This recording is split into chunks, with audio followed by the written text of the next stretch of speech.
సిద్దిపేట జిల్లా కోహెడ మండలం కూరెళ్ల గ్రామంలో నెహ్రూ యువ కేంద్ర సంకల్ప స్వచ్ఛంద సేవా సంస్థ ఆధ్వర్యంలో అమ్మ పేరున మొక్కలు నాటుదాం అనే కార్యక్రమానికి శ్రీకారం సంకల్ప స్వచ్ఛంద సేవా సంస్థ చేపట్టడం జరిగింది.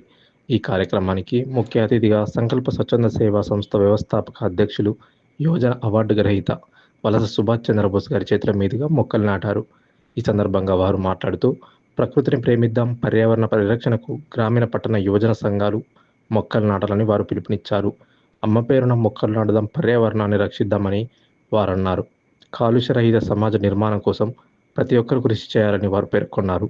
ఈ కార్యక్రమంలో పంచాయతీ కార్యదర్శి సతీష్, ఏఎన్ఎం ఎలిషాఫ్, ఫీల్డ్ అసిస్టెంట్ అంజయ్య, గ్రామ కాంగ్రెస్ పార్టీ నాయకులు, మాజీ వార్డు సభ్యులు గాజుల రవీందర్, ఆర్టీసీ డ్రైవర్ మచ్చరాములు, సంకల్ప స్వచ్ఛంద సేవా సంస్థ ప్రతినిధులు బండి రవి, బుర్ర పరశురాములు, ఆకుల నర్సయ్య, ఉపాధి హామీ కూలీలు, ఆరోగ్య సిబ్బంది తదితరులు పాల్గొన్నారు.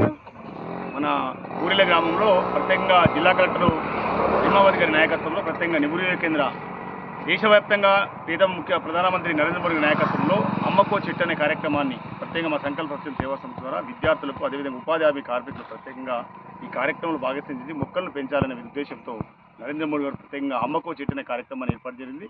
దానిలో భాగంగా ఈరోజు మన కూరెల నుండి కోయడ వెళ్లే మార్గంలో ప్రత్యేకంగా ఉపాధి హామీ కార్మికులు ఈ మొక్కలు నాటడం జరుగుతుంది. ప్రత్యేకంగా ఈ కార్యక్రమానికి మన పంచాయతీ కార్యదర్శి గారు సతీష్ గారు, అదేవిధంగా ఏఎన్ఎం ఎలీషా గారు, అదేవిధంగా ఫీల్డ్ అసిస్టెంట్ మన అంజనీర్, అదేవిధంగా మాజీ వార్డు సభ్యులు, కాంగ్రెస్ నాయకులు మన గాజుల రవీందర్ గారు, తర్వాత మత్స రాములు గారు, ఆర్టీసీ డ్రైవర్, అదేవిధంగా ఉపాధి కార్మికులందరూ కూడా, ఏఎన్ఎంస్ అందరూ కూడా ప్రత్యేకమైన ఈ కార్యక్రమం భాగస్వామ్యం అందరికీ పేరు పేరున ప్రత్యేకమైన కృతజ్ఞతలు. ప్రత్యేకంగా చెట్టు అనేది చాలా మూలము. అంటే మనము ఈ ప్రకృతి రమణీయమైన మనకు చెట్లు అనేది ఆక్సిజన్, మంచి ఆక్సిజన్ని మనం తీసుకోవాలి.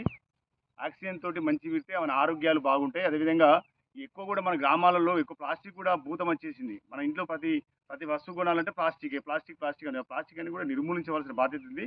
చిన్నపిల్లలు భావితరాలకు మంచి వాతావరణం నుంచి ఇప్పుడు మొక్కలు నాటాలి. మన ఇంటి దగ్గర చుట్టుపక్కల వాతావరణంలో పళ్ళ మొక్కలు, తర్వాత పూల మొక్కలు అవన్నీ నాటుతూ మనం పెంచవలసిన బాధ్యత ఉంది. అది కూడా శారీరక దారిద్ర్యం, ఎందుకంటే ఎక్సర్సైజ్ చేసినట్టు కూడా ఉంటుంది. సో మంచి ఆహారాన్ని ఇంటి దగ్గర సేంద్రియ ఎరువుల ద్వారా మన దగ్గర ఉన్న జాగలో సేంద్రియ ఎరువులు పెట్టుకుంటే చాలా మంచిది, ఆరోగ్యానికి మంచి దృఢమైన. ఎందుకంటే లేబర్ కాబట్టి ప్రత్యేకంగా పనిచేస్తారు కాబట్టి ఇంటి దగ్గర మన కూరగాయలు పెట్టుకొని మంచి అది ఉండాలి. తర్వాత మీరు ఆరోగ్యంగా ఉండాలని ప్రత్యేకంగా కోరుతూ ఈ అవకాశం ఇచ్చిన ప్రత్యేకంగా స్థానిక పంచాయతీ కార్యదర్శి గారికి, మన సతీష్ గారికి ప్రత్యేకమైన ధన్యవాదాలు తెలుస్తూ ముగిస్తున్నాను. జై హింద్, జై భారత్.